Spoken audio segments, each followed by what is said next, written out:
honneur pour nous aussi de le recevoir.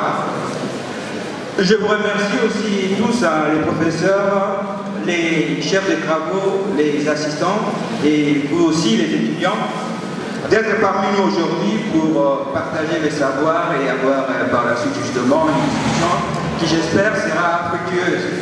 Alors sans plus tarder, je vais vous donner les programmes du jour. C'est donc un honneur pour moi d'être sur ce podium pour échanger avec vous sur ma vision de développement de la République démocratique du Congo, connu communément comme étant le plan Marshall de Noël Tchani pour la reconstruction et le développement de la RDC. Il s'agit en d'autres termes de la vision de développement de la RDC afin de créer des opportunités, pas pour quelques-uns, mais pour tous les Congolais, sans exception.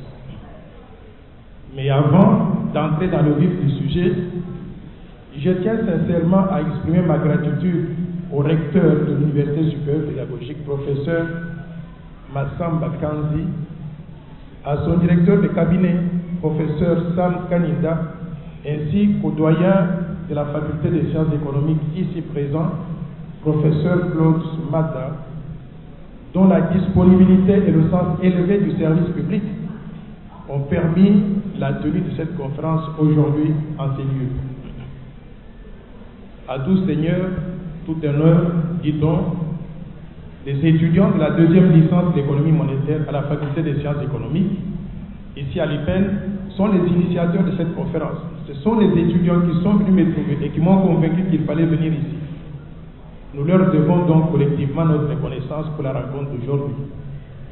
Je salue leurs efforts, clairvoyance et détermination pour faire ce qui est bien pour eux-mêmes d'abord en tant qu'étudiants, pour leur université, mais aussi et surtout pour leur pays, la République démocratique du Congo. Je voudrais inviter les membres du comité d'organisation, ces membres qui ont préparé cette conférence, à se mettre debout parce que je voudrais qu'on puisse les voir et que nous puissions les applaudir tous. Où est-ce qu'ils sont? Et voilà.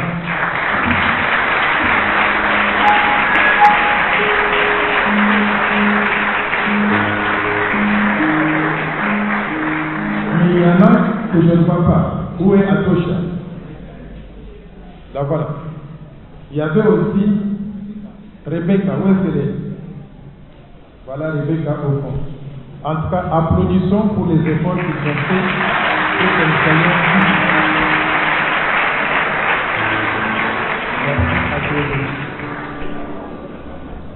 Le thème de la conférence, je disais, le plan Marshall de Noël Tchani pour la reconstruction et le développement de la RDC est un thème très complexe. Pour traiter ce sujet, je vais d'abord faire le diagnostic rapide de la situation de la RDC parce que vous connaissez très bien cette situation tous. Et nous allons identifier ensuite les défis de développement avant de présenter la stratégie proprement dite pour accélérer le développement économique et social du pays et créer des opportunités pour toutes les Congolaises et pour tous les Congolais. Commençons par le diagnostic rapide de la situation de notre pays. La RDC est à la croisée des chemins après les élections du 30 décembre 2018. J'ai participé à ces élections. Malheureusement, je n'ai pas été élu. Mais au moins, j'ai eu le mérite d'avoir concédé la défaite. Dans une démocratie naissante, c'est important, lorsque vous êtes des candidats à l'élection présidentielle, vous aspirez à pouvoir diriger votre pays. Vous devez apprendre à jouer les règles du jeu. Ces règles, c'est quoi? Dans un état de droit, vous pouvez gagner, mais vous pouvez aussi perdre. Moi, j'ai perdu.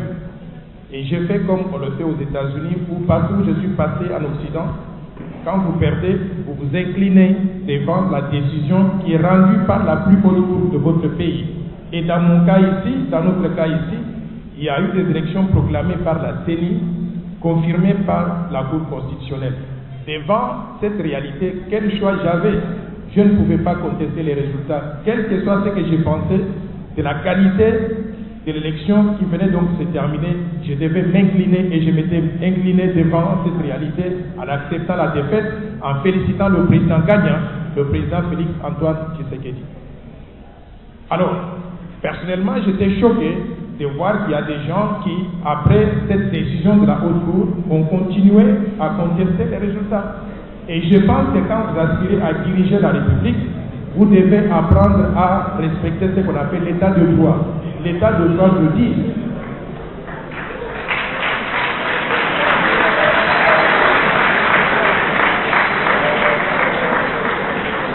l'état de droit veut dire je pouvais gagner et je serais content d'être proclamé président et je devais être aussi très content que d'autres candidats qui auraient perdu acceptent ma victoire.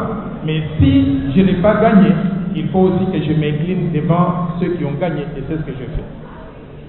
Donc, je disais qu'après cette élection du 30 décembre 2018, notre pays se trouve à la croisée de chemin. Affirmer aujourd'hui que rien ne marche parfaitement comme on l'aurait souhaité et que la plupart des indicateurs économiques, sociaux et politiques, je disais donc qu'affirmer aujourd'hui que rien ne marche dans notre pays parfaitement et que la plupart des indicateurs économiques, sociaux et politiques restent encore au rouge n'est pas une exagération de ma part. À titre indicatif, le classement de tous les pays du monde fait en 2017 par Index Mundi, en utilisant comme critère le produit intérieur brut par habitant, place la République démocratique du Congo à la 224e place sur 226 pays, à égalité avec le Burundi à $800 américains et juste devant la République centrafricaine à $700. Mesdames et messieurs, rien que ce classement-là, vous pouvez voir tous les pays du monde classés par ordre du niveau donc du PIB par habitant et nous arrivons à la 224e place de la République démocratique du Congo. Vous voyez, nous sommes à égalité avec le Burundi qui est derrière nous et le seul pays qui a un PIB par habitant moins élevé que la RDC, c'est quoi? La République centrafricaine. Nous devons avoir honte en tant que Congolais d'être classés de cette façon-là. Ça veut dire quoi? En réalité, quand on regarde tous les pays du monde, les Congolais vivent mal par rapport à tous les citoyens du monde. Parce que notre PIB par habitant, qui reflète le niveau de vie dans notre, de la population, est l'un des plus bas de la planète. Ce n'est pas moi qui invente ces chiffres-là, c'est Index Mundi qui a fait la compilation en utilisant des statistiques préparées par les organisations internationales, la Banque mondiale, le Fonds monétaire international, la Banque africaine de développement et tant d'autres. L'organisation non gouvernementale Transparency International aligne la RDC avec un score de 20 sur 100 en 2018 à la 161e place sur 180 pays, en utilisant comme critère l'indice de corruption. Donc, nous sommes parmi les pays les plus corrompus de la planète. C'est pas moi qui le dis, je vous donne simplement les statistiques internationales, n'est-ce pas? La mauvaise gouvernance, la faiblesse des institutions publiques, l'impunité et la corruption sous diverses formes justifient ce mauvais classement de la RDC. Armando, est-ce que tu peux faire la démonstration? Quand vous cliquez sur la RDC, nous avons les niveaux de corruption de combien?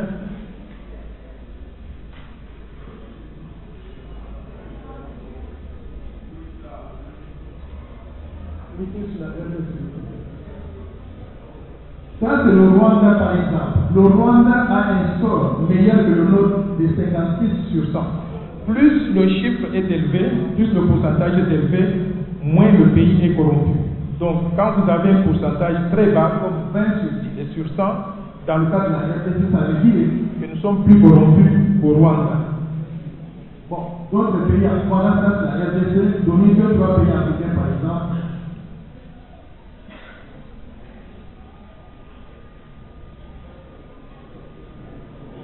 Allez-y.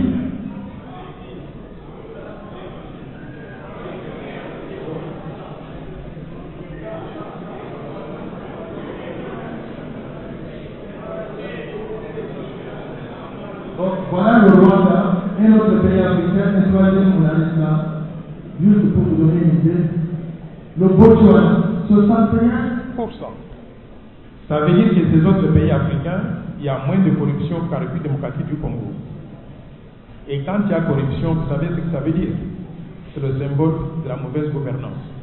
Donc nous devons faire mieux que ce que nous voyons là.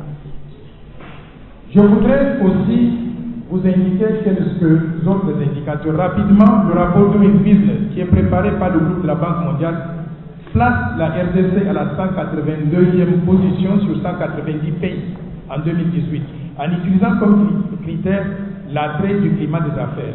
Ce que ça veut dire, c'est quoi? C'est que nous ne sommes pas une bonne destination des investissements par rapport à d'autres pays.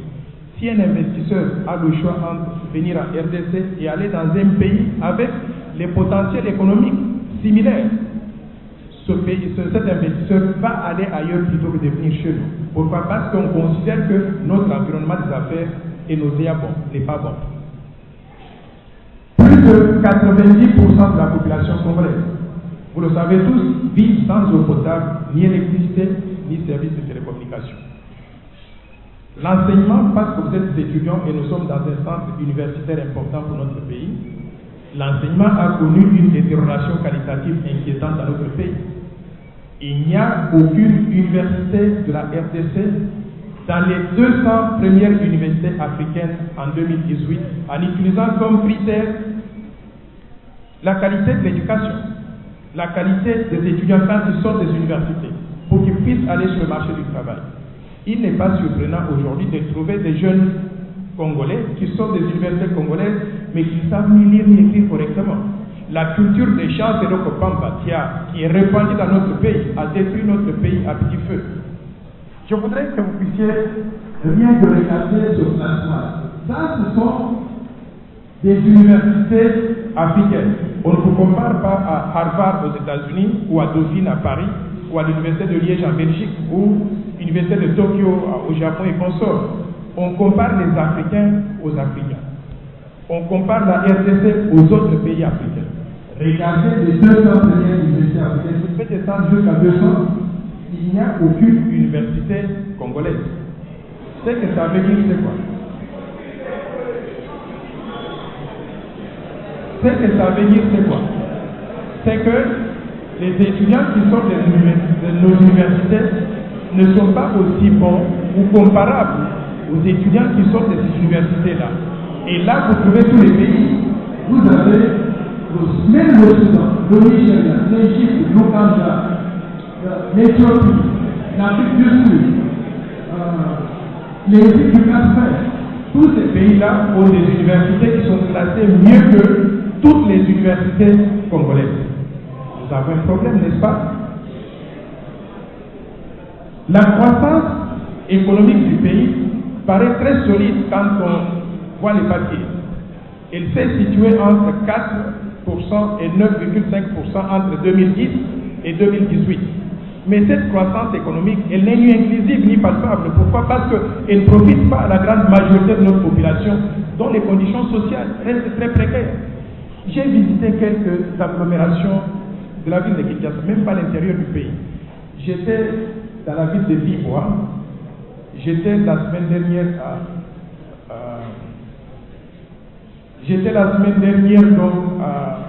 on allait à ce qu'on appelle Lemba Imbo, c'est ça? Imbo, oui, Imbo. Mais franchement, ce que j'ai vu là-bas, j'ai visité la zone de Kinshasa, c'est Lemba, Kinshasa.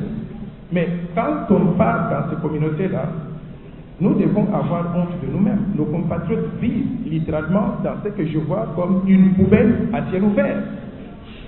Ce n'est pas acceptable que nous puissions vivre de cette façon-là. Et on sera surpris qu'à la fin de la journée, nous avons un taux de mortalité qui est très élevé par rapport à d'autres pays. L'espérance de vie à la naissance ici, l'espérance de vie est trop basse par rapport à d'autres pays. Pourquoi? Parce que les conditions de vie ne sont pas du tout acceptables. En tenant compte du taux de croissance de la population de 3% par an, nous avons besoin de taux de croissance économique beaucoup plus élevés que les niveaux actuels si nous voulons réellement éliminer la pauvreté. Nous devons aussi veiller à la qualité de la croissance économique. Une croissance économique qui est tirée par les secteurs tels que les secteurs de télécommunications et les mines, qui demandent beaucoup de capitaux mais qui emploient très peu de main-d'œuvre.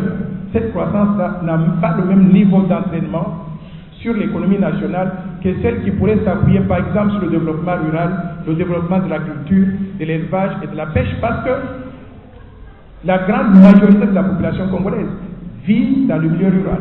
Donc s'il y a croissance économique dans ces milieux-là, ça contribue à la réduction de la pauvreté.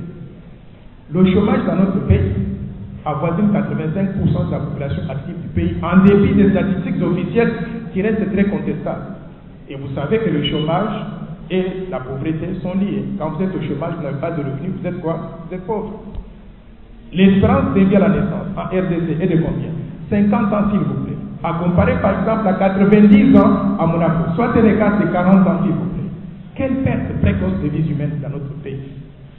Le franc congolais, monnaie nationale et symbole même de la souveraineté du pays, ne vaut rien aujourd'hui par rapport à sa valeur en 1998 lorsque le franc a été lancé. En 1998, un franc congolais achetait 72 cents d'un dollar américain contre 0 aujourd'hui. Je voudrais un tout petit peu commenter sur ce graphe. Vous voyez en 1998, ici, un franc congolais achetait 72 cents d'un dollar 0,7. Vous voyez? Et regardez au fil des années la valeur réelle du franc congolais par rapport au dollar américain. Il est de combien? Littéralement cloué à 0. Prenez le taux de change, prenez 1 divisé par le taux de change actuel, vous allez trouver ce que je veux dire. À 98, vous avez $1 égal à 1,3 francs congolais. Si vous prenez 1 divisé par 1,3 en 98, ça donnait 0,75. C'est ce que nous avons là, 0,7. Et aujourd'hui, $1 égal à combien? 1600, 1650, n'est-ce pas? Prenez 1 divisé par 1650, vous allez trouver 0,00000. Arrondissez ça, vous obtenez quoi? 0. Ce que ça veut dire, c'est quoi? C'est que notre monnaie ne vaut rien. C'est ce que ça veut dire en réalité. Par conséquent, la dollarisation a envahi l'économie nationale. En violation de l'article 170 de la Constitution qui dit quoi? Que le franc congolais est la seule monnaie ayant le pouvoir libératoire sur l'étendue du territoire national.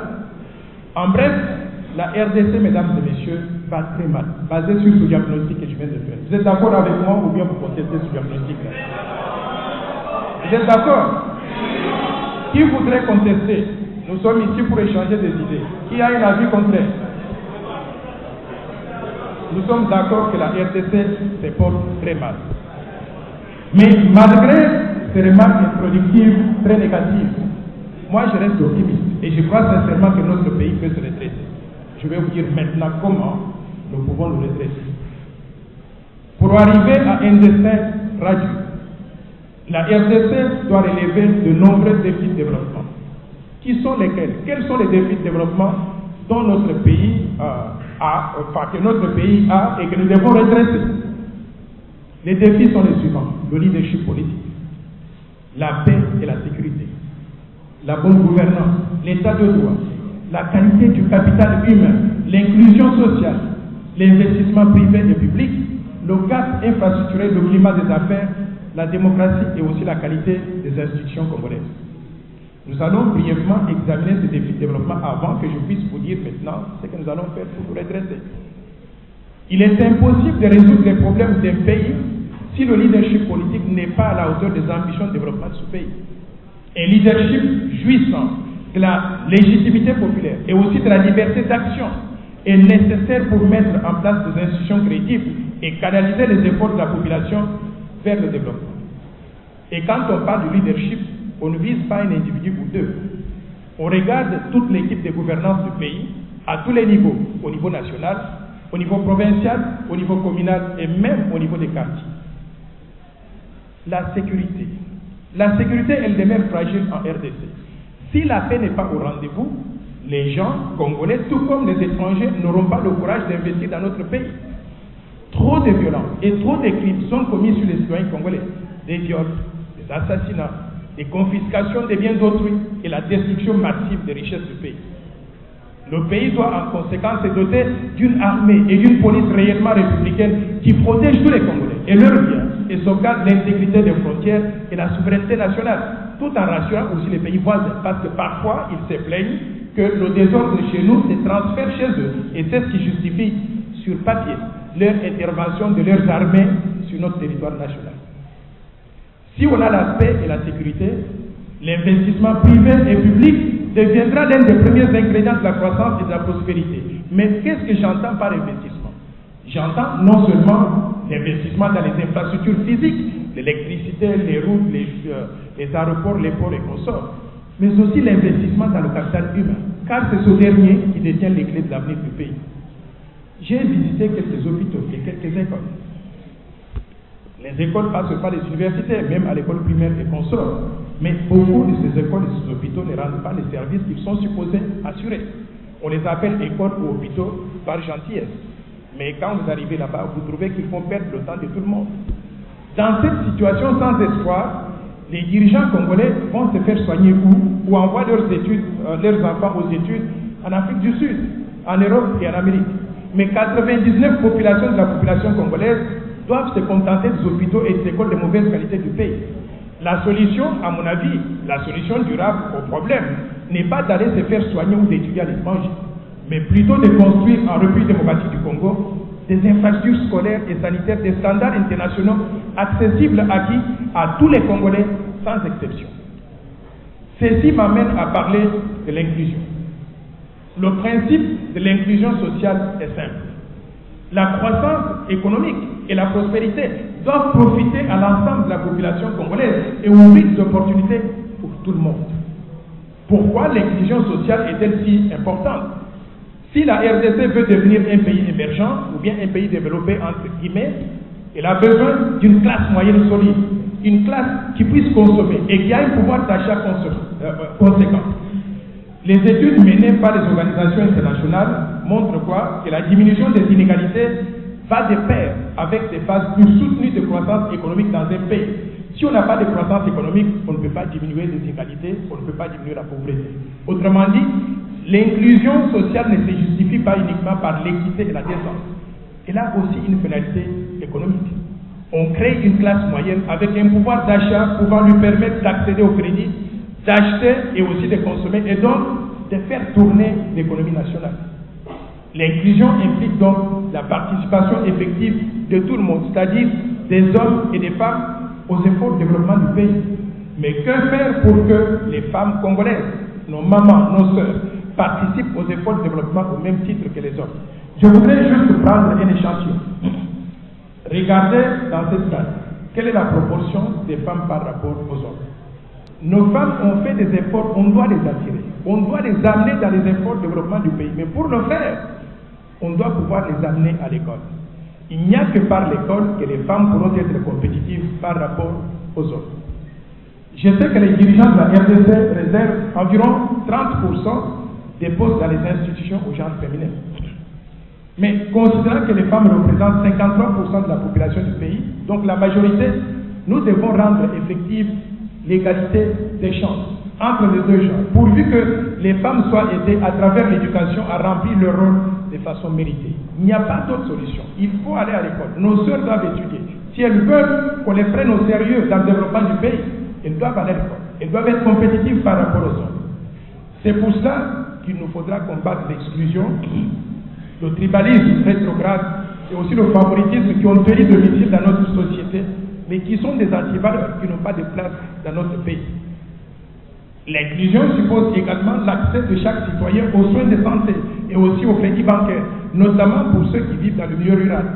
Si on ne peut pas le faire, on ne va jamais les tirer de la pauvreté. Le pays devra s'attaquer à la pauvreté en milieu rural en opérant une véritable réforme du secteur agricole qui emploie plus de 70% de la population. Il devra rationaliser les politiques dans le domaine de l'agriculture, de la pêche, de l'élevage, de l'exploitation forestière, de façon à ajouter plus de valeurs localement dans le pays. Donc, tout ce que j'ai dit jusqu'à présent est tributaire de quoi? De la bonne gouvernance. Et aussi de l'existence d'institutions fortes, y compris un système de justice indépendant, crédible et fonctionnel. La RDC a besoin d'une gouvernance responsable, intègre et exemplaire. Notre pays regorge tellement de ressources naturelles et on n'a pas besoin d'emprunter de l'argent de l'extérieur pour notre survie. Même si devant l'énormité du travail de reconstruction, toutes les miettes, d'où qu'elles proviennent, elles comptent. Elles sont appréciées par notre population à leur juste valeur. Mais je voudrais vous rappeler quelque chose. La découverte ou la trouvaille de Thabo Mbeki, l'ancien président sud-africain, qui avait conduit ici en 2013 une mission qu'on appelait la mission des experts africains. Thabo Mbeki avait déclaré quelque chose de très grave. que 85% des revenus des ressources naturelles de la RDC, 85% n'entrent pas dans le budget national. 85%. Ce que ça veut dire, c'est quoi? C'est que notre budget représente environ 15% de ce qu'il devait être. Le reste, on nous vole cet argent, on va placer ça dans les paradis fiscaux, à Panama, les îles Vierges britanniques et consorts.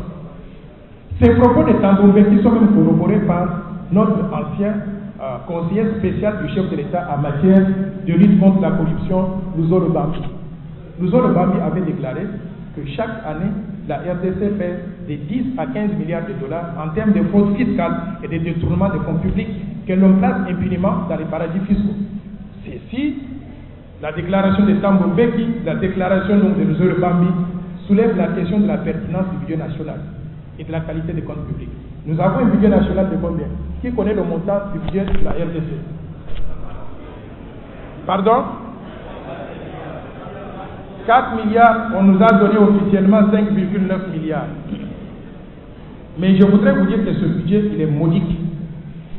Je voudrais vous rappeler que l'Angola à côté, qui n'a que 2 ressources naturelles, le pétrole et le diamant, et nous, nous en avons 1100 minéraux différents.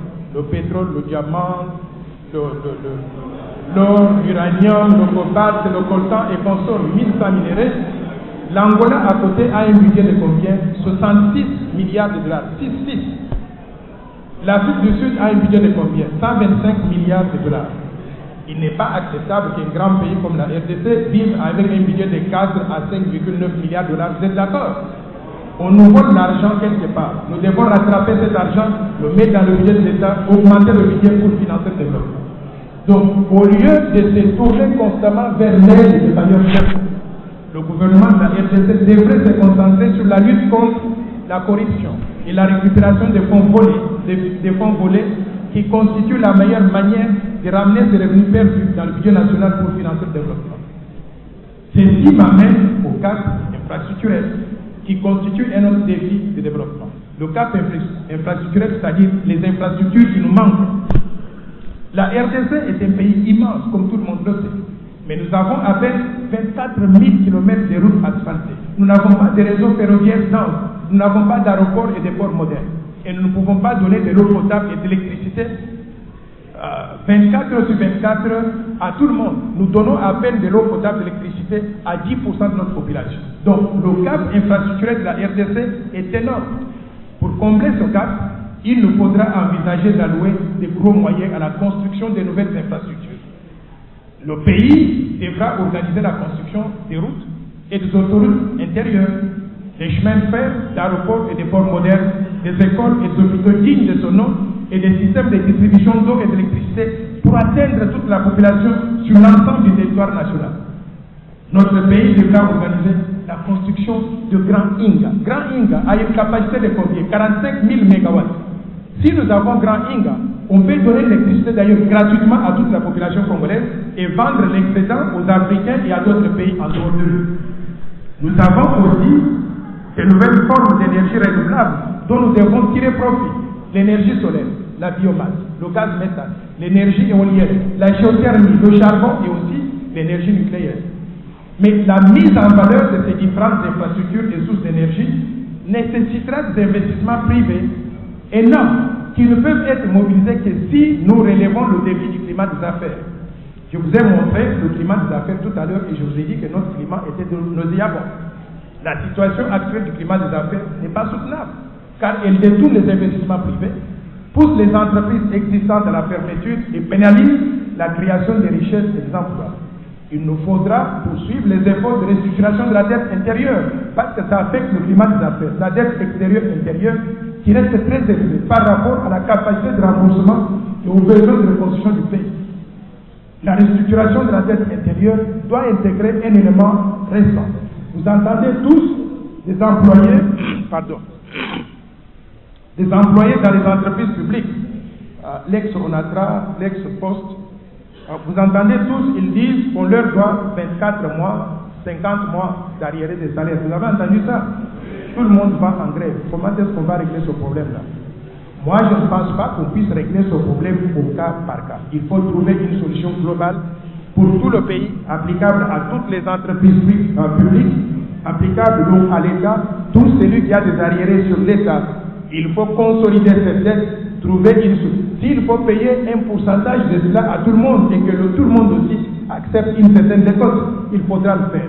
Mais on ne peut pas résoudre ce problème au cas par cas parce qu'on a tellement d'entreprises qui accusent de ces arriérés-là, ce n'est pas possible de pouvoir traiter tout le monde de la même façon en réglant les problèmes des transports et puis après, demain, on va régler les problèmes de la SONAS et après la SONAS, on va régler les problèmes de la MIBA et ainsi de suite. Consolidons toute la dette intérieure, tous les arriérés des salaires et trouvons une solution globale applicable à toutes les entreprises, à tous les fonctionnaires de l'État de la même façon. On ne doit pas se réjouir aveuglément de la stabilité du cadre macroéconomique parce qu'on nous a beaucoup chanté ça ces derniers temps. Si une telle stabilité est assurée comment?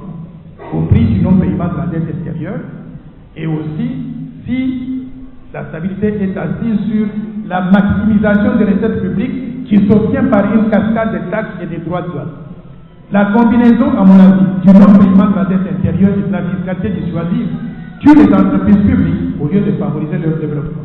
Elle tue l'initiative privée au lieu de l'encourager. Elle tue les emplois et asphyxie l'économie nationale. L'État devra remettre de l'ordre dans l'exécution budgétaire. Là, il y a un grand problème. Vous savez tous comme moi que le budget qui est voté par le Parlement ne représente en rien le budget tel qu'il est exécuté dans la pratique.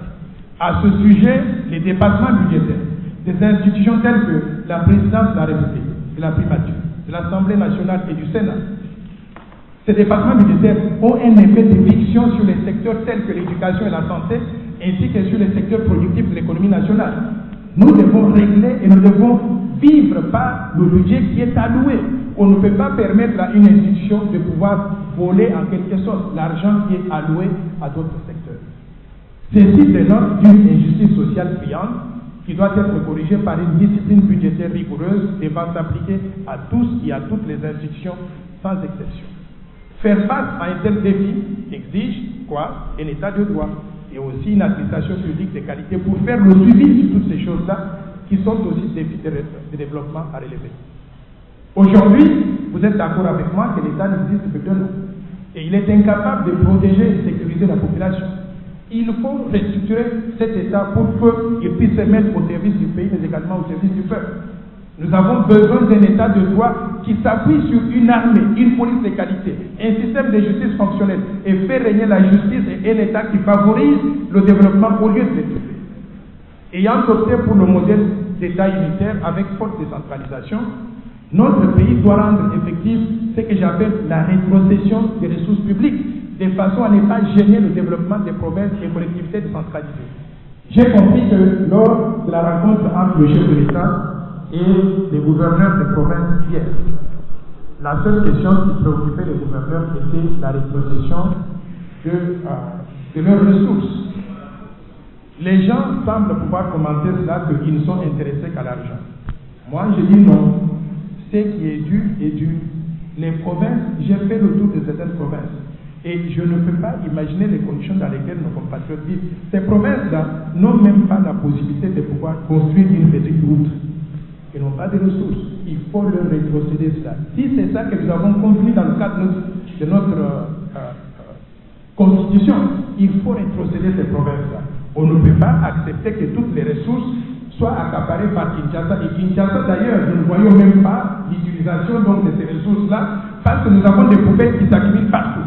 Il faut donner à chaque province ce qui lui revient pour que chaque province puisse se développer. Utiliser donc ces ressources-là pour faire des investissements, payer les fonctionnaires et assurer le fonctionnement normal de la province. Afin d'éviter le développement à double vitesse entre provinces et pour des raisons de solidarité nationale, il est important de rendre effectif ce qui est connu comme étant la Caisse nationale de péréquation qui favoriserait le développement harmonieux et équilibré des différentes provinces du pays. Ça fonctionne comment? Ça fonctionne comme ça. Il y a des provinces qui génèrent plus de revenus que d'autres. S'il n'y a pas un mécanisme qui permette de pouvoir maintenir l'équilibre, on va avoir des provinces qui vont se développer plus vite que d'autres et d'autres vont rester pauvres. Conséquence, on va aboutir à la situation que j'ai vue avec la province du Kasaï les deux Kasaï d'ailleurs, ou même d'autres provinces avoisinantes telles que le Bandundu, le phénomène de Wewa. J'ai parlé avec les Wewa. Parmi eux, là, il y a des gens qui sont aussi intelligents que vous êtes, qui ont obtenu des diplômes d'État, qui ont même terminé les études universitaires. Mais par manque d'opportunités, parce qu'il n'y a pas d'investissement dans leur province, parce qu'il n'y a rien que l'État fait pour leur province, qu'est-ce qui arrive? Ils prennent les bateaux de pèlerins, ils arrivent à Kinshasa espérant trouver une meilleure vie ici. Mais quand ils arrivent à Kinshasa, il n'y a pas du travail pour tout le monde. Le chômage est partout. Par conséquent, ils se débrouillent en ayant ces motos-là pour transporter.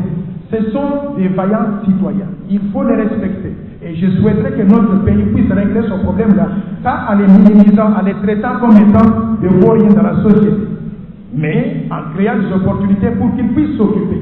Je les ai reçus, moi. J'ai parlé avec eux. Et j'étais surpris de voir qu'ils sont très organisés. Ils ont des associations de Wewa, ils ont donc leur président, ils ont quelqu'un qui parle pour eux, qui présente leurs problèmes, leurs doléances. Nous devons les intégrer dans la société. Je voudrais maintenant parler d'un dernier défi de développement avant de présenter le plan Marshall. La démocratie et les institutions de la République démocratique du Congo. La démocratie existe bien sur papier en RDC. Et la démocratie a besoin d'être renforcée dans la pratique et aussi dans le comportement des gouvernants et des gouvernés. On ne peut pas parler d'une démocratie sincèrement dans un pays avec 700 partis politiques et 77 regroupements politiques, ethniques et familiaux, sans assise nationale ni vision de développement pour le pays. Moi, je suis perdu. Je ne sais pas si vous pourrez trouver. Le jour que la CENI proclamait des résultats, j'avais honte. Pourquoi? Parce que j'entendais, on disait parti AAA, BB, BB. Mais est-ce que sincèrement vous comprenez ce qui se passe? Vous connaissez la différence entre ces histoires-là? Tout est fait pour créer la confusion. Et la démocratie ne peut pas se développer comme ça. Moi, je pense que la vie politique a besoin d'être assainie avec le regroupement en 2 ou 3 grands partis politiques au maximum pour que la démocratie puisse fonctionner normalement. Est-ce que vous êtes d'accord avec moi? Un tel regroupement peut être fait en utilisant des critères objectifs à définir, tels que le poids de chaque parti politique, au sortir des élections législatives transparentes et crédibles, ou aussi sur la base de la similarité des projets de société. Les allégations de corruption aux députés provinciaux pour la sélection des gouverneurs et des provinces, des gouverneurs des provinces et aussi des sénateurs. Ces allégations doivent être enquêtées et doivent conduire à des condamnations pour la crédibilité de nos institutions. L'institutionnalisation de la corruption parlementaire et dans tous les services de l'État d'ailleurs détruit la démocratie et les institutions. Lutter efficacement contre ces fléaux va exiger des réformes institutionnelles profondes que nous devons mettre en œuvre avec beaucoup de courage, en prenant beaucoup de recul pour éviter donc les questions de conflits d'intérêts. On doit regarder l'intérêt de notre pays. Notre pays est malade. Pour le restructurer, il faut restructurer les institutions. Et il faut le faire avec courage. Il faut faire pas ce qui est bon dans mon intérêt. Si on doit supprimer la force du changement au profit de notre parti politique, on doit le faire dans l'intérêt du pays. Mais tout le monde doit pouvoir accepter de pouvoir se soumettre à ce verdict. Le potentiel humain et le développement économique durable ne peuvent être réalisés que dans un environnement démocratique sain qui permet de libérer toutes les énergies créatives et la participation effective de tous les Congolais aux efforts de développement du pays. Mesdames et messieurs, j'en viens maintenant à la stratégie pour accélérer le développement économique et social de la RDC et créer des opportunités pour tous les Congolais. Mais avant d'aller très loin, je voudrais vous demander, est-ce que vous êtes d'accord avec le diagnostic que j'ai fait de la situation de la RDC? Est-ce que vous êtes d'accord avec l'identification des défis auxquels notre pays est confronté, les défis de développement? Maintenant, parce que vous êtes d'accord avec le diagnostic et aussi avec les défis de développement auxquels nous devons faire face, je voudrais vous proposer ce que j'entends par la stratégie pour pouvoir développer notre pays. Pour se développer, la République démocratique du Congo doit prendre conscience de l'échec du modèle de développement que nous avons suivi jusqu'à présent. Et ce modèle de développement inclut quoi? Le manifeste des Lancels, vous avez entendu parler de cela. Le plan Mobutu, vous étiez trop jeune peut-être. Le plan Mobutu, le plan quinquennal, mais c'est que vous connaissez les 5 chantiers et la révolution de la modernité. Tous ces plans se sont avérés être des simples slogans qui n'ont jamais été appliqués ou ont été mal appliqués pour donner des résultats médiocres que nous avons aujourd'hui au niveau de notre pays. La RDC doit par conséquent revisiter sa philosophie de développement, son approche même au développement. On ne peut pas répéter les mêmes erreurs, faire les mêmes choses et miraculeusement s'attendre à réaliser des résultats différents. Vous êtes d'accord? Pour sortir notre pays de la situation catastrophique actuelle, je propose une stratégie de développement cohérente dénommée le plan Marshall de Noël Tchani pour la reconstruction et le développement de la RDC, qui permettrait d'accélérer le développement économique et social et de créer des emplois et des opportunités, pas pour quelques-uns, mais pour toutes les Congolaises et tous les Congolais, sans exception. Ce plan compte 15 programmes complémentaires et cohérents à mettre en œuvre sur 15 ans pour réaliser un PIB par habitant de 15 000 $. Vous avez compris? 15 programmes à mettre en œuvre en 15 ans pour réaliser un PIB par habitant de 15 000 $. Et je vous rappelle que j'étais candidat numéro 15. Commençons maintenant par le premier programme. On va faire la déclinaison de tous les programmes du plan Marshall. Il y en a 15. Donc soyez patients avec moi parce que je voudrais que vous ayez le plus d'informations possible. Le premier programme consiste à promouvoir la paix, la sécurité, l'état de droit et la démocratie. Pour pacifier le pays dans son ensemble et sécuriser tous les Congolais, il nous faudra rétablir l'autorité de l'État dans tout le pays, car l'insécurité actuelle ne favorise pas du tout le développement économique et social durable. Pour cela, il nous faudra réformer l'armée, la police et les services de sécurité pour les rendre plus humains et disciplinés, républicains et respectueux de la vie humaine et aussi des biens d'autrui. La réforme consistera à inventorier d'abord et examiner les effectifs des éléments de réforme, c'est-à-dire les policiers, les militaires, les agents de sécurité, en fonction des critères de qualification professionnelle, de nationalisme, de moralité et d'aptitude. Ensuite, il nous faudra recruter et former de nouveaux éléments, doter l'armée et la police des équipements adéquats, tout en favorisant le recyclage de ceux qui sont déjà au service de la nation. Enfin, il nous faudra garantir la rémunération adéquate et régulière, ainsi que la sécurité sociale des hommes et des femmes en uniforme. Nos policiers, nos militaires ne sont pas payés. Et on les maltraite au vu aussi de tout le monde. Et c'est l'État même qui est responsable de ça. Nous allons instituer un service militaire obligatoire. Et ça, je voudrais entendre votre avis, d'1 an pour tous les finalistes de l'école secondaire ou même des gens à l'université avant le début de leur carrière professionnelle ou bien avant ceux qui sont du secondaire, avant qu'ils aillent à l'université. Ceci va leur permettre d'avoir de la discipline et de les préparer à défendre le pays en cas de nécessité. Qu'est-ce que vous en pensez? Vous êtes d'accord ou pas? Qui est d'accord? Ah, mais la grande majorité, qui n'est pas d'accord? Tout à l'heure dans les débats, on va entendre le point de vue des uns et des autres. Nous allons assainir l'environnement politique, comme je l'ai dit tout à l'heure, par la réduction du nombre de partis regroupements politiques de 777 à 2 ou 3 maximum pour que la démocratie marche normalement. Et nous allons réviser. Et écoutez-moi s'il vous plaît, nous devons même réviser la Constitution et la loi électorale pour changer le mode de scrutin d'indirect à direct pour la sélection des sénateurs et gouverneurs des provinces afin d'éliminer la corruption. Nous devons reconnaître la nationalité congolaise à tous les Congolais d'origine. Nous devons reconnaître le droit de vote à tous les Congolais de la diaspora. Et nous devons introduire des exigences d'études minimales pour la sélection du président de la République, des sénateurs, des députés nationaux et des députés provinciaux, mais aussi des gouverneurs de province. Nous devons supprimer, à mon avis, le statut des sénateurs à vie donné aux anciens chefs de l'État, qui devront prendre purement et simplement la retraite et rester en dehors de la politique. Et enfin, nous devons introduire l'exigence des débats présidentiels contradictoires pour permettre aux électeurs de mieux connaître les candidats.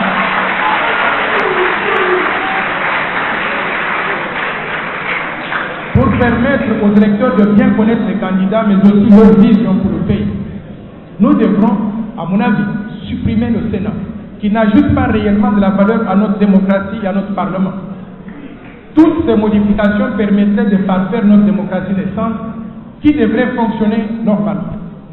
Nous allons aussi instituer une commission de vérité, paix et réconciliation nationale, pour réconcilier les compatriotes qui se sont fait la guerre. Ils ont besoin de tourner la page pour revivre ensemble en paix.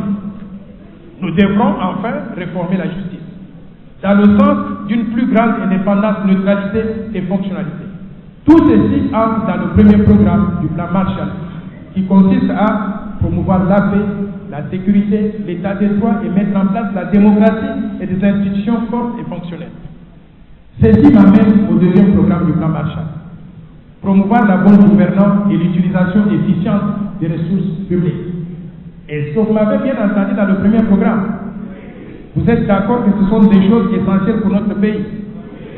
Nous allons en discuter tout à l'heure dans les débats.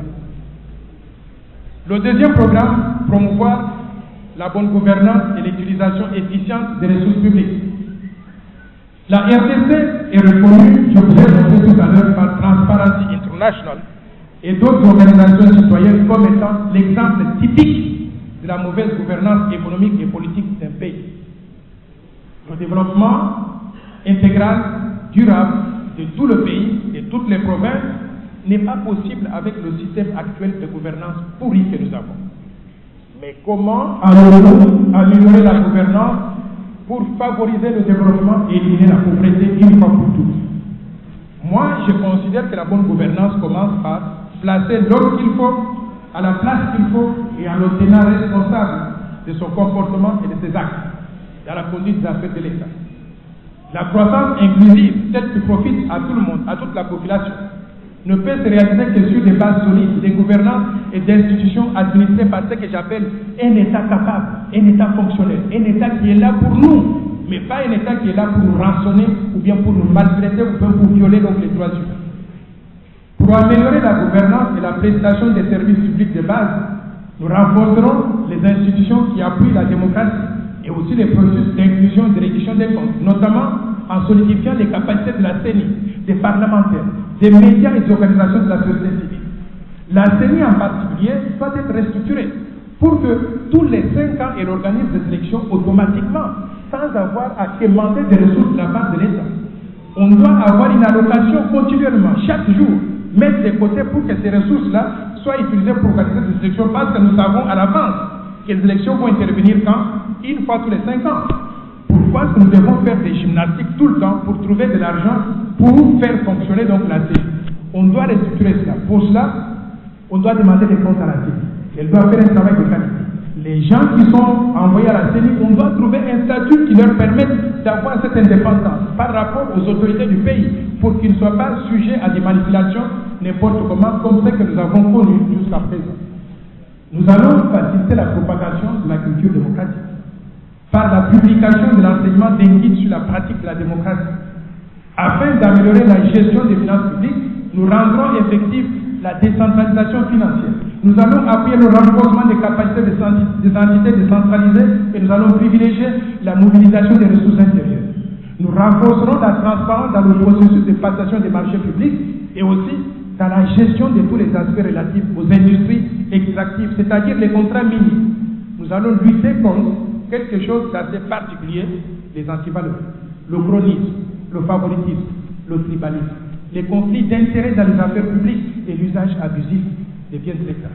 J'étais sidéré d'entendre qu'il y a eu un membre de l'Assemblée provinciale de Kinshasa, c'était l'ancien président de l'Assemblée provinciale, je crois, qui a carrément pris des voitures de la ville de Kinshasa, transféré certaines dans son village, et pour qu'on puisse récupérer ça, il fallait qu'on le fasse arrêter. Mais c'est quel genre de comportement ça? Quand il y a les biens de l'État, ils sont sacro-saints. Personne ne doit pouvoir les toucher. Et tout le monde doit pouvoir donc les protéger. Nous allons donc lutter, nous allons mettre en pratique la Constitution et les lois qui donnent l'égalité des chances à tous les citoyens congolais. Nous mettrons en place des institutions de loi et des procédures pour la promotion de l'intégrité dans la conduite des affaires de l'État. Et pour lutter contre l'enrichissement illicite, nous rendrons effectifs les lois portant sur les déclarations annuelles du patrimoine par les hauts fonctionnaires de l'État, par les mandataires de l'État, au début, mais surtout à la fin aussi de leur mandat public.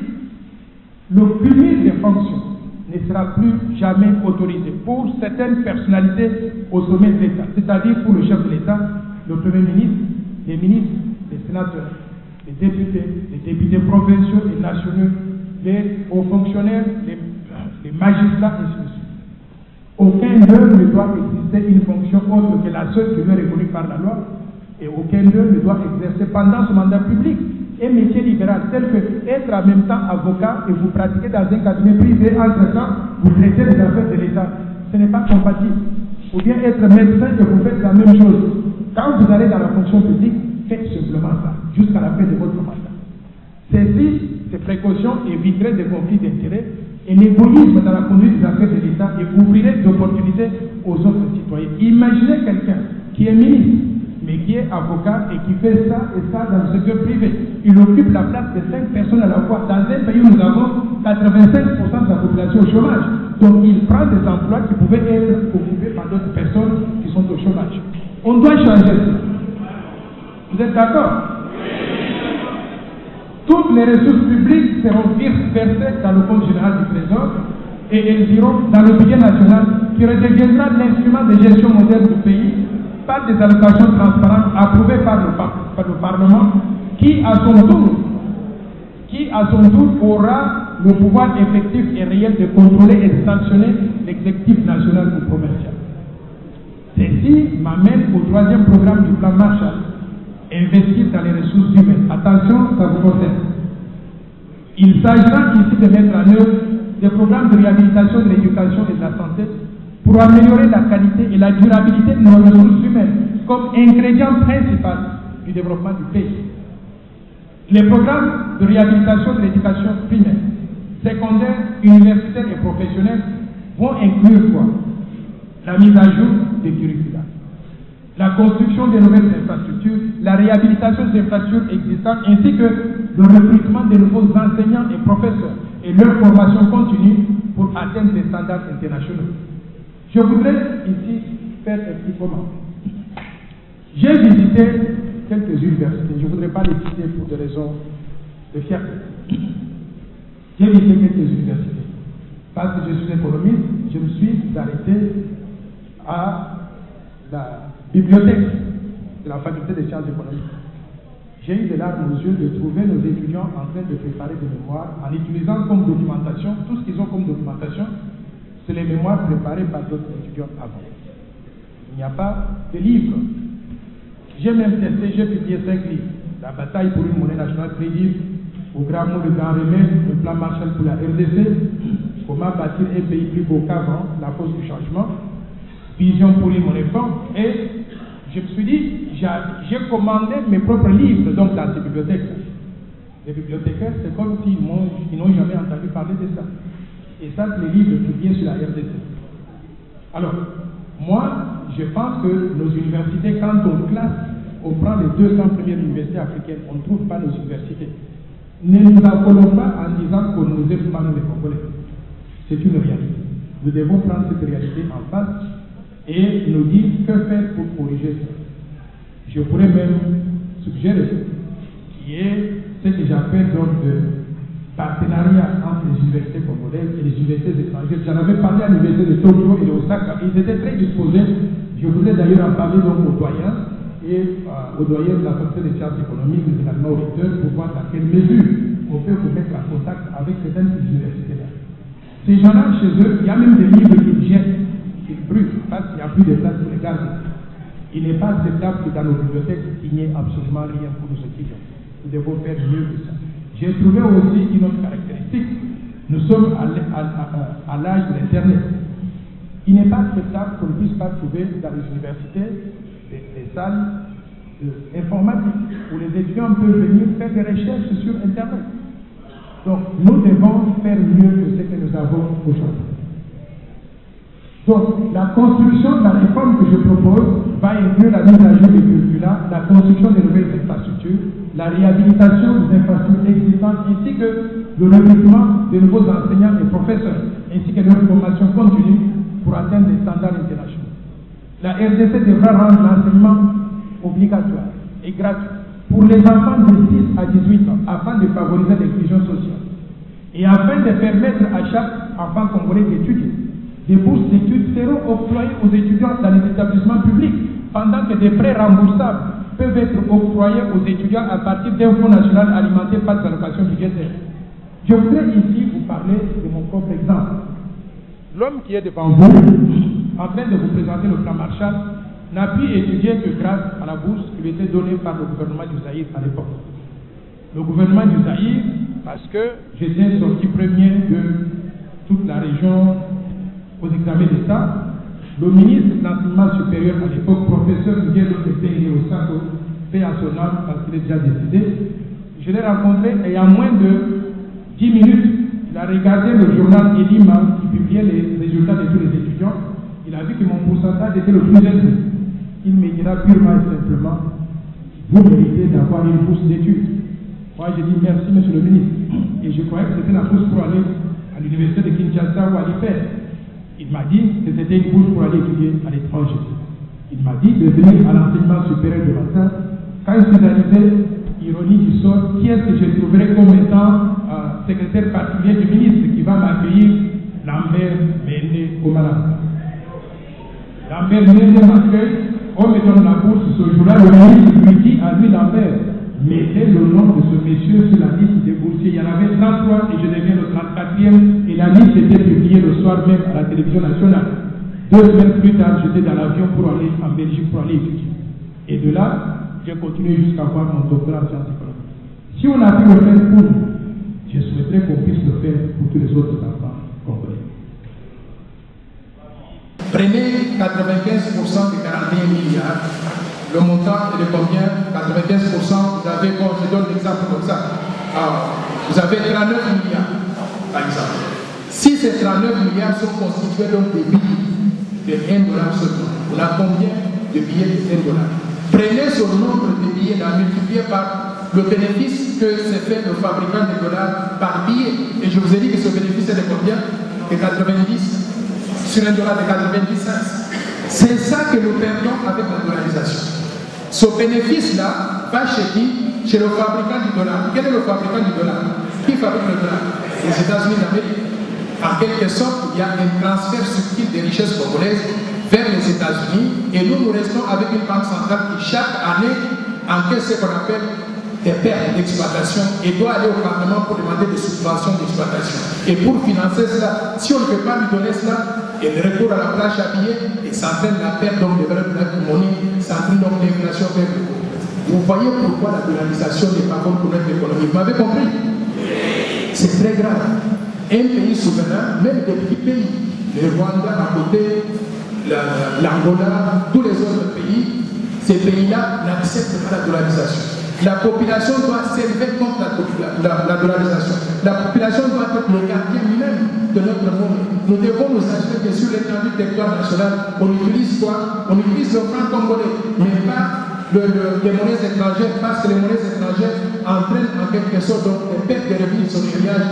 Et surtout, le plus grave, c'est que la banque centrale, comme elle ne fabrique pas les dollars, comme elle ne contrôle pas les dollars, elle n'est pas à mesure de concevoir et de mettre en œuvre une politique monétaire indépendante et crédible. Conséquence, on a une banque centrale qui est l'autorité monétaire, mais à la fin de la journée, elle ne fait pas son travail. Pourquoi? Parce que tout le monde utilise une monnaie étrangère que la banque centrale ne contrôle pas. Ceci m'amène au programme numéro 6, promouvoir l'émergence d'un secteur privé national responsable. Un environnement des affaires attrayant est essentiel pour encourager la création d'emplois dans le secteur privé, mais aussi la transformation structurelle de l'économie pour passer d'une économie extractive à une économie nationale équilibrée, servant les besoins du marché intérieur mais aussi du marché international. La RDC figure aujourd'hui parmi les pires pays d'Afrique comme destination des investissements selon les indicateurs du business du groupe de la Banque mondiale que je vous ai présenté donc au début, à cause de quels critères? Les critères suivants. Les procédures administratives trop complexes, la fiscalité dissuasive, le harcèlement fiscal des entreprises par les services de fisc, les tracasseries de toutes sortes, le fonctionnement de la justice, le coût élevé pour faire des affaires dans notre pays, la corruption, le coût des services publics, le coût et le délai pour obtenir les permis de construire, les difficultés de raccordement au réseau électrique d'approvisionnement en énergie, aussi les difficultés de raccordement au réseau de fourniture d'eau, les difficultés de réalisation des garanties bancaires, la difficulté de la qualité de l'éducation et aussi la mentalité du citoyen congolais. Il nous faudra, au-delà des discours et des slogans, une grande volonté politique pour mettre en œuvre un plan d'action clair afin de relever les défis du climat des affaires et organiser le passage de l'économie informelle prédominante à l'économie formelle supportrice du développement durable. Nous devons être pratiques, très pragmatiques, pour restructurer les entreprises publiques. Quand j'entends toutes ces entreprises, l'ONATRA, la Poste, les consorts, les régimes financiers de tout le portefeuille de l'État, nous devons être pratiques. On doit les restructurer en ayant des objectifs très clairs, et s'ils ne peuvent pas même atteindre ces objectifs, on doit prendre donc des décisions. Est-ce qu'on peut vivre sans ces entreprises-là en les fermant, ou bien on doit traîner avec nous donc le canal boiteux qui coûte cher à l'État, qui fait l'éviction des ressources en prenant des ressources qui peuvent être utilisées donc ailleurs. Nous devrons revoir aussi le code minier pour accroître sa contribution au développement du pays et réexaminer les contrats miniers en privilégiant l'intérêt supérieur du pays. Nous devons encourager et accompagner les Congolais de l'étranger qui souhaiteraient revenir au pays pour y investir ou pour s'y installer. Les mesures d'accompagnement aux Congolais de l'étranger pour qu'ils reviennent au pays vont comprendre une période de défiscalisation, des facilités d'accès au crédit bancaire, l'exonération des droits des douanes pour les importations d'équipements productifs, mais aussi pour les biens de première nécessité pour la réinstallation en République démocratique. Dans certains domaines de l'économie, l'État devra se retirer pour que le secteur privé puisse prendre le relais et émerger. Mais il nous faudra créer ce secteur privé national, car pour l'instant, nous avons l'impression que quand on parle du secteur privé, on a quelques entreprises étrangères qui se sont installées en RDC, qui pensent qu'ils représentent le secteur privé congolais, mais en réalité, ce sont des entreprises étrangères qui travaillent pour l'étranger, pas nécessairement dans l'intérêt de notre peuple congolais. Je voudrais que nous puissions avoir comme objectif de faire tous ces changements pour que la RDC devienne productrice de produits finis comme la Chine, l'Indonésie, le Vietnam, qui produisent chez eux, non seulement pour le marché local, mais également pour exporter à la conquête d'autres marchés à l'extérieur. Ceci m'amène au programme numéro 7 du plan Marshall, favoriser la réalisation des grands travaux d'infrastructure. Il s'agira ici d'implémenter un programme pluriannuel de construction d'infrastructures à haute intensité de main-d'œuvre. Vous comprendrez quoi? Des routes, des autoroutes, les chemins de fer, les écoles publiques, les hôpitaux publics. Il s'agira ici de favoriser la construction de 243 villes et villages modernes à travers tout le pays. Ici, j'ai besoin de vous faire une petite explication. Notre carte, s'il vous plaît. Vous voyez cette carte de la RDC. Aujourd'hui, nous avons 26 provinces à travers tout le pays. Est-il possible de partir d'une province à l'autre par route, par chemin de fer? C'est une mission impossible. Et personne ne viendra construire ces choses-là si nous-mêmes, les Congolais, nous ne voulons pas le faire. Je vous propose ici une carte de construction de ce que j'appelle les routes et les autoroutes et les chemins de fer modernes. Les lignes rouges que vous voyez représentent les autoroutes, c'est-à-dire 4 bandes qui vont comme ça, 4 bandes qui reviennent comme ça, pour partir des Boma au Bakongo à Kisangani, dans la province orientale, en 2 ou 3 jours en voiture. C'est possible. Moi, je le fais aux États-Unis souvent. Je pars de Washington au Texas en voiture. Je suis parti au Japon, donc d'un endroit, d'une ville à l'autre en voiture. En Occident, je pars de la Belgique en Allemagne ou en Suisse, ainsi de suite, en voiture. C'est possible de faire aussi dans le cadre de la RDC. Les lignes noires représentent les chemins de fer, les réseaux ferroviaires, pour réaliser le même objectif, pour être à mesure de partir de Sakania au bas du Katanga jusqu'à la zone, à la frontière avec la République centrafricaine, ou bien être à mesure de partir du centre de la République, prenons Gananjiga, à n'importe quel point du pays, en une journée ou deux en voiture ou bien par chemin de fer. Ça, c'est le plan Marshall. C'est pour ça que je ne veux pas donner un programme de 15 ans, parce qu'on ne peut pas réaliser ce jour-là, à l'issue des 100 premiers jours du président Félix Odiro. On ne peut même pas réaliser cela à la fin donc des mandats présidentiels. Nous devons avoir une vision à long terme de ce que nous voulons réaliser pour notre pays et commencer à mettre cela en œuvre. Ça, c'est la première étape. La deuxième étape maintenant. Vous voyez les points jaunes que vous voyez sur la carte de peu partout. On prend n'importe quelle ville, mes compatriotes. Quand on dit par exemple, je donne l'exemple, je n'aime pas mentionner une autre ville parce que je ne veux pas que les gens se sentent blessés, mais je vais mentionner ma propre ville, Gananjiga. Quand vous prenez Gananjiga, on dit que c'est la ville de Gandajik. Mais qu'est-ce qu'il y a comme ville dedans? Il n'y a rien. Il n'y a pas d'eau, pas d'électricité, pas de chemin de fer, pas de route, pas d'autoroute, il n'y a rien de télécommunication, il n'y a rien absolument. Et on appelle ça ville. Ce que je voudrais faire, c'est prendre le Gandajik, passez-moi la deuxième fois. Développer le Gandajik d'après ce modèle ici, où nous aurons les jeunes représentent les quartiers résidentiels avec des maisons modernes, comme en Afrique du Sud, où il y a 3-4 chambres à coucher, des maisons en briques, des tuiles au-dessus, de l'eau, de l'électricité, de télécommunications dans la maison pour permettre aux familles de vivre correctement. Et le vert représente les zones d'exploitation agricole, d'élevage et de pêche. On va mécaniser l'agriculture, l'élevage et la pêche en amenant des tracteurs qui seront détenus dans la zone technique en Bordeaux, là-bas. Et ces tracteurs sont accessibles à tous les fermiers, à tous les habitants de la ville. Ils peuvent les louer et après les avoir utilisés, on remet donc à la compagnie. Et après, on va développer une zone agro-industrielle. La zone au-dessus là-bas, c'est une zone agro-industrielle où on va attirer des entreprises privées dans l'agroalimentaire qui vont acheter la production agricole, le maïs, les tomates, l'orange et consorts. On va mettre ça soit dans des sachets, soit dans des conserveries pour acheter de la valeur pour vendre ou dans d'autres provinces de la RDC avec le réseau de routes qu'on a créé. On peut transporter cela des Gandajik à Kisangani, à Goma et consorts. Et après, on aura une nouvelle zone ici qu'on appelle zone socio-culturelle. On aura des centres commerciaux, on aura des bibliothèques modernes, des salles de sport, des salles de spectacle, des salles de cinéma et consorts.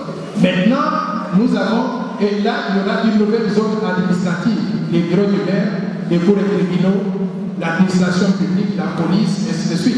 Une fois qu'on a développé cette ville moderne de Gandajik, remettez-moi notre carte maintenant. Nous allons répliquer cela 244 fois à travers tout le pays, dans toutes les provinces. C'est là que vous voyez tous les points jaunes qui sont là.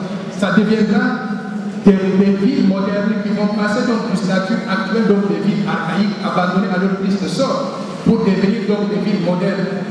Le résultat, c'est quoi? C'est qu'on va créer les mêmes conditions de vie partout sur l'étendue du territoire national dans les 26 provinces du pays. Par conséquent, on va éliminer le fameux phénomène de Wéo.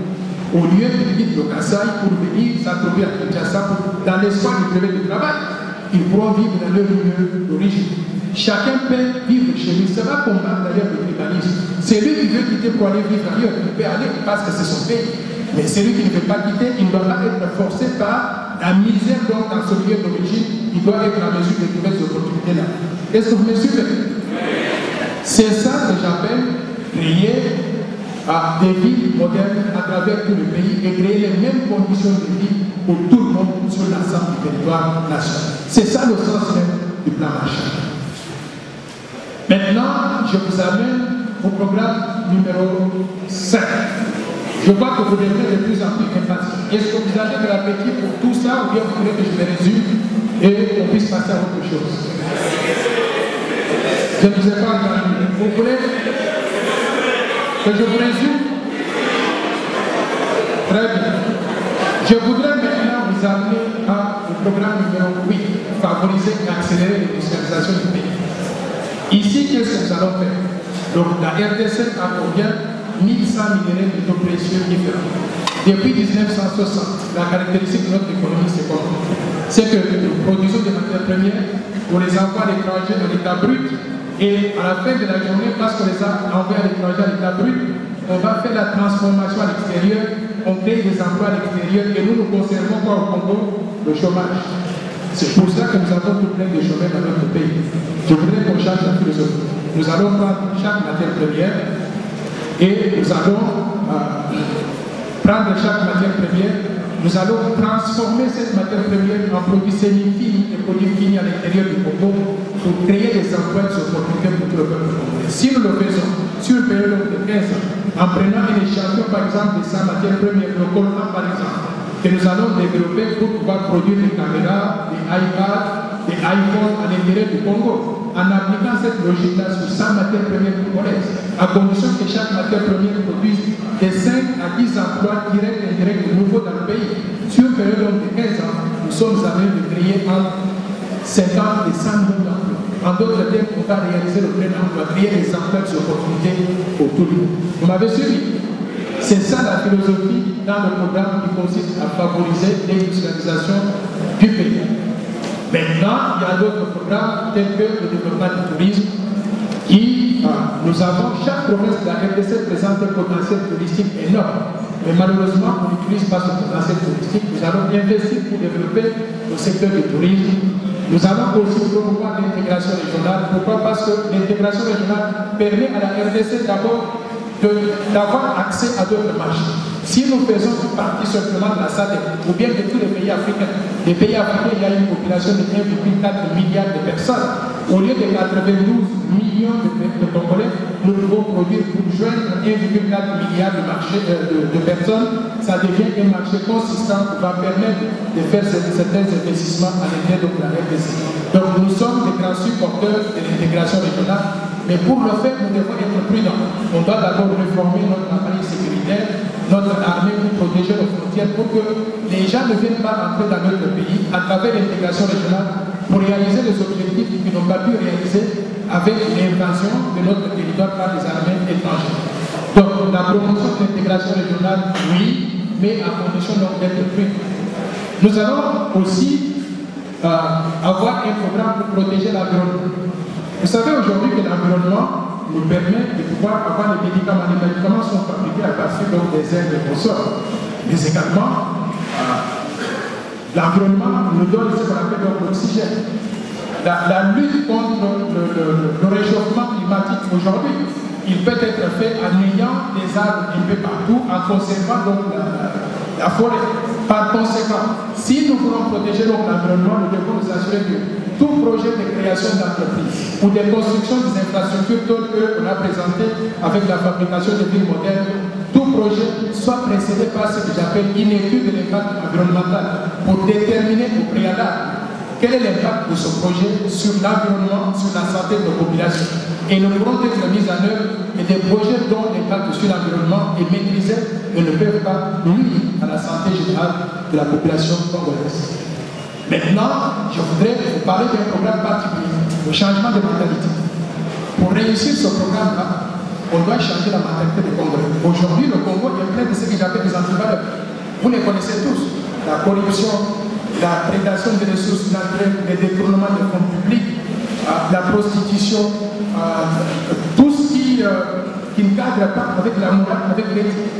Ce que nous devons faire, c'est nous assurer qu'au niveau des écoles primaires, au niveau des universités, qu'il y ait des cours de morale, d'éthique, qui sont inclus dans les exigences professionnelles et aussi éducatives obligatoires pour un avancement des carrières, mais aussi pour l'obtention des diplômes au niveau du secondaire, mais également au niveau de l'université. Et on doit prêcher par l'exemple. Si on ne prêche pas par l'exemple, notre société est perdue. Je voudrais que nous puissions sérieusement considérer donc la lutte contre les antivaleurs comme étant l'un des objectifs à réaliser dans le cadre du plan Marshall que je vous propose. J'en arrive maintenant à quelque chose donc assez particulier. C'est-à-dire, où est-ce qu'on va trouver les hommes et les femmes pour mettre en œuvre tout ce que je vous propose? Où est-ce qu'on va trouver les gens pour faire tout ce programme? Je vais répondre en disant que la RDC a 92 millions d'habitants aujourd'hui. Beaucoup de gens continuent à parler de 80 millions. Nous sommes 92 700 000 personnes aujourd'hui. Dans ces gens, on a déjà à l'intérieur des également 9 millions de personnes à la diaspora.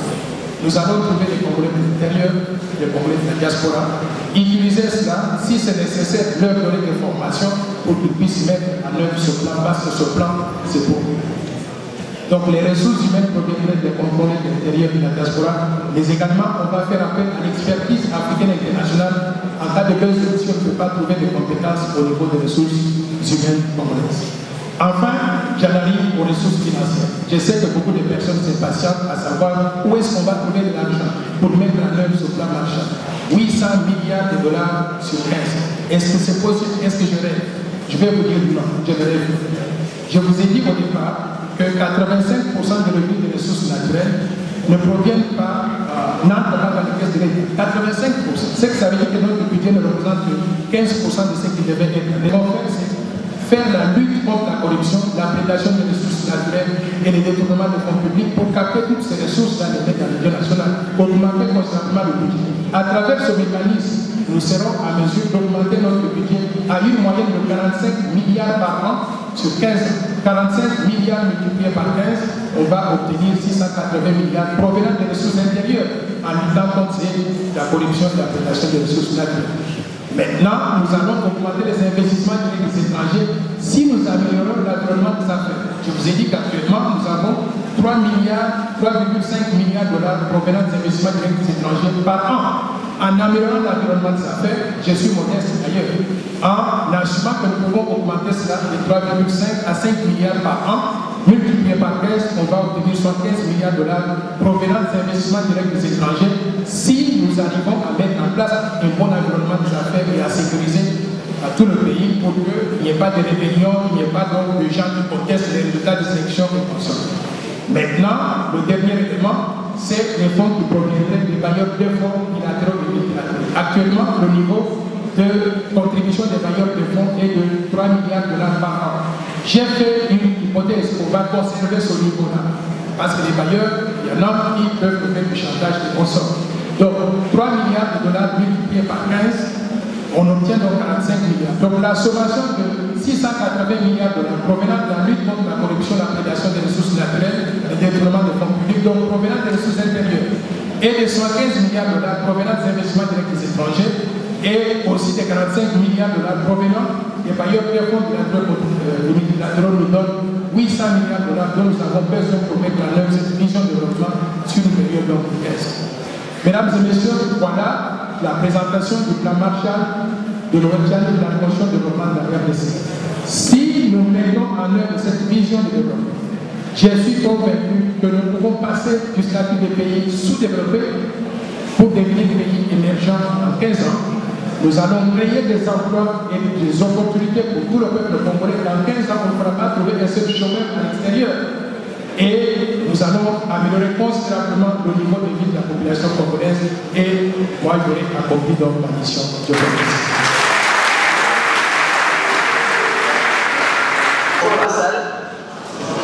Je réponds au nom de l'étudiant Israël Arsène Yévi, étudiant en deuxième licence économie monétaire. Et ma préoccupation, bon, d'abord, premièrement, je dois remercier le conférencier pour cette bonne conférence qu'il a démontrée. Et ma préoccupation est celle-ci. Vous nous avez parlé d'un plan et vous avez aussi évoqué le modèle. Nous savons que nous, en tant que des économistes, un modèle est une représentation de faits ou de phénomènes économiques formalisés sous forme d'une équation. Et lorsque vous parlez de modèle, nous, en tant que des économistes, nous pouvons voir cette représentation simplifiée sous forme de modèle où nous pouvons déterminer de variables qui sont en fait exogènes ou de variables qui peuvent expliquer l'émergence d'ici 2015 et plutôt d'ici 15 ans, dans 15 ans. Et ma préoccupation, c'est de savoir est-ce que le docteur a préconisé un modèle économique pour chercher à identifier les variables qui peuvent susciter le boom de notre économie. Ok. Naturel, et avec la spécialité de l'aménagement des industries tropicaux. Alors, je m'aimerais poser une question directement par rapport à ce que vous avez dit. Tout ce que vous avez résumé, c'est pour construire un État fort.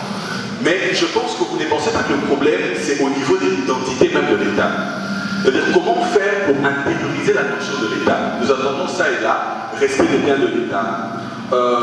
L'État est la mission Magambo, l'État c'est toi et moi.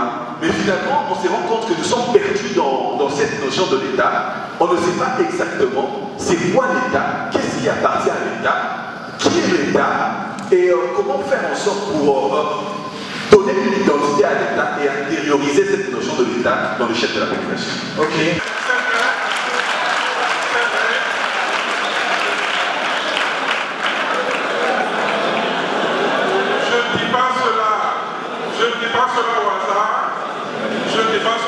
Parce que je travaille notamment dans le domaine de l'assurance qualité et vous savez qu'actuellement il y a quand même des universités congolaises qui s'inscrivent dans une démarche d'amélioration pour solliciter l'accréditation notamment du CAPES. Ça vous dit quelque chose, j'imagine? Bon, voilà, c'est pour dire qu'on n'est pas vraiment totalement absent de ce ranking mondial. À titre d'exemple, dans les 20 000 premières, il y a 30 universités congolaises qui sont citées. Et parmi celles-là, l'université de Kinshasa, de Lubumbashi, l'université de Gramel sont entre la 6 millième et la 8 millième. Voilà. Ok, merci beaucoup. D'accord. Maintenant, je reviens au docteur. Le plan Marshall en lui-même, nous en avons déjà suffisamment discuté à Bruxelles notamment. La question que je voudrais poser ici, parce que nous sommes dans le domaine de l'enseignement, à supposer que le projet tel que vous l'avez présenté fonctionne, quel serait le pourcentage accordé au système d'enseignement et d'éducation en RDC? Merci. Ok, merci. L'éducation et de l'enseignement. Mais j'aimerais bien savoir qu'est-ce que votre plan Marshall prévoit pour les étudiants qui ont fini et qui vont finir, mais qui ne savent pas lire ou bien écrire. Les étudiants qui n'ont pas été bien formés. La question de Mme Tamboué, elle est très importante. Et je suis content qu'elle ait posé cette question-là. Nous avons aujourd'hui une carence de ressources. S'il vous plaît, vous allez me suivre. S'il vous plaît, est-ce que vous pouvez suivre que le docteur va répondre à vos questions et l'amabilité de lui laisser le temps d'apporter des réponses appropriées à vos préoccupations? Si vous parlez en même temps, ça ne vaut pas la peine de rester là, n'est-ce pas? Je voudrais vous dire que la question posée par Mademoiselle Tamboué, elle est très importante. Elle est au cœur même de ce plan Marshall.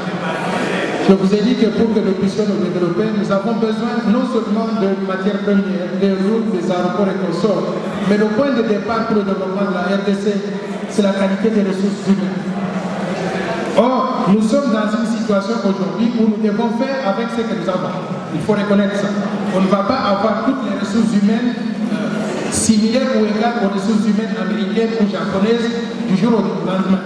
Nous devons partir donc de ce que nous avons, préparer un meilleur avenir en formant ce qu'on peut récupérer. Pour les étudiants qui ont terminé les études, qui ne savent pas lire correctement ou écrire correctement, ou qui n'ont pas acquis sur le plan universitaire ou de l'école toutes les compétences nécessaires pour qu'ils puissent travailler correctement dans la vie professionnelle. Je proposerai des programmes de formation complémentaires, ce qu'on appelle des formations à vocation professionnelle. Par exemple, si vous venez travailler avec moi ou avec n'importe qui dans un domaine bien particulier, en tant que stagiaire, je donne l'exemple, au niveau de la Banque mondiale à Washington, il y a un programme qu'on appelle des GPA, Junior Professional Associate. C'est-à-dire que vous sortez de l'école, vous venez travailler à côté des professionnels pendant 2 ans. Votre travail, c'est de voir comment le professionnel se débrouille, comment il travaille, et il vous montre, il est patient pour vous apprendre. Vous allez voir que si vous vous donnez à ce travail-là, au bout de 2 ans, vous allez rattraper tous les retards que vous avez accumulés en sortant donc des universités. Mais au-delà de ça aussi, ici au niveau de la RDC, nous avons ce qu'on appelle, c'est l'INPP, non? L'INPP, qui prend des gens qui n'ont pas l'expertise qu'il faut dans des métiers bien spécifiques et qui vous met des programmes de formation. Si vous suivez ces programmes-là, il y a lieu de pouvoir donc relever le niveau que la personne donc avant avait au sortir donc des écoles pour que cette personne soit prête pour travailler dans le milieu professionnel. Et je souhaiterais aussi que le gouvernement travaille avec les entreprises. Pourquoi? Parce qu'aux États-Unis, il y a des programmes où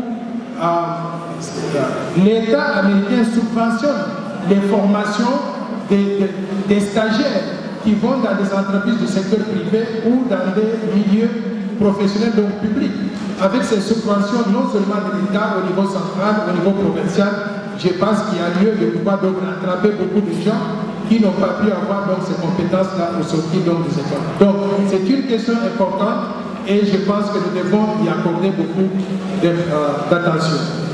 En ce qui concerne l'intervention du prof, je ne voulais pas taper sur les universités congolaises pour le plaisir. Mais lui et moi, nous avons une approche différente. Lui, il est habitué à vous jeter des fleurs, comme ça en vous disant que vous êtes très bien, vous n'avez pas à vous améliorer. J'arrive. Et moi, je voudrais taper très fort sur tout le monde pour qu'on puisse se réveiller, pour qu'on puisse reconnaître que nous avons un problème que nous devons régler. Je ne voudrais pas que la RDC soit toujours dans les 10 000 premières universités, dans les 20 000 premières universités.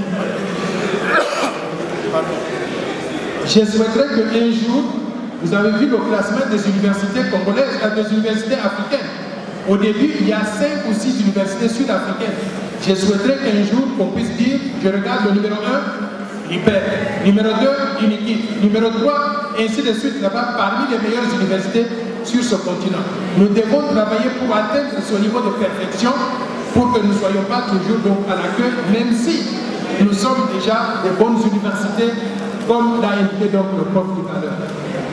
En ce qui concerne l'État, on a dit que faire pour arriver à avoir un État qui soit fonctionnel, qui répond aux impératifs du développement donc, du pays et qui fait ce qu'il faut pour protéger la population et consommer. Moi, je pense que notre pays a été abandonné depuis très longtemps. Nous avons fonctionné comme si on n'avait pas d'État. Et aujourd'hui, nous avons un problème pour rebâtir à partir donc des euros. C'est pour ça que je considère que l'exemple vient d'en haut. Je suis content, même si je n'ai pas été élu président de la République, je suis content que le président de la République semble pouvoir prendre la dimension de l'ampleur des défis de développement auxquels nous sommes exposés. Nous avons des grands défis de développement pour arriver à changer la culture, la mentalité, la façon de travailler. On doit prêcher par l'exemple et on doit ramener les gens à ce qu'on appelle les basics, les fondamentaux.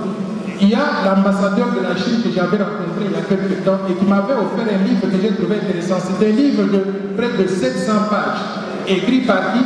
Par le président chinois actuel, Xi Jinping. Et quand j'ai lu ce livre-là, j'ai trouvé quelque chose de particulier que nous avions dans le passé et que nous avons oublié.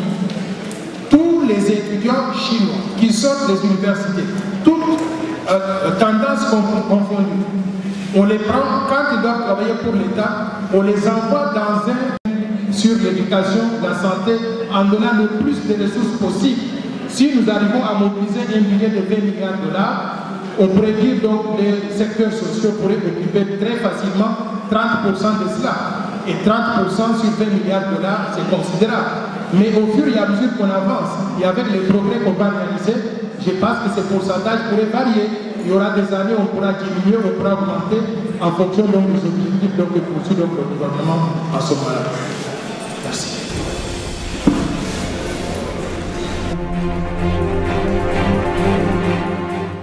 Le monsieur nous a montré comment développer notre pensée. Il nous a appris comment combattre les antivaleurs qui constituent aux grandes défaillances du développement.